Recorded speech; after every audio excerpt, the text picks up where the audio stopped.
அழகுமலை கண்ணன் தீபா தம்பதிகள் மதுரை மாவட்டம் திருமங்கலத்திலிருந்து நம்ம சேலத்து மகமாயை தேடி வந்து திருமணமாகி 2 ஆண்டுகள் குழந்தை பேர் இல்லாமல் அமாவாசை என்று கும்பப்படையில் பிரசாதம் வாங்கி சாப்பிட்டு அதே மாதமே அம்மா கருவை தக்க வச்சு தற்சமயம் அழகான பெண் குழந்தைய ஈரெடுத்து கொடுத்துருக்காங்க.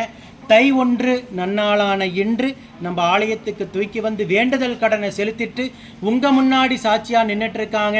இந்த குழந்தை உடல் ஆரோக்கியத்தோடு வளர்ந்து இந்த சேலத்து மகமாய் எப்படி பெரும்புகழமாக இருக்கிறாங்களோ அதே போல் அங்கத்தில் கழுவணி இல்லாமல் பேரும் புகழுமாக வாழ வச்சு கரிசேத்தனும் இந்த குழந்தை அவங்க குடும்பத்தை கட்டி காத்து கரிசேத்துன்னு நான் வேண்டிக்கிறேன். இந்த வீடியோ பார்க்கின்ற பக்த கோடி பெருமக்களாகி நீங்களும் வேண்டிக்கங்க.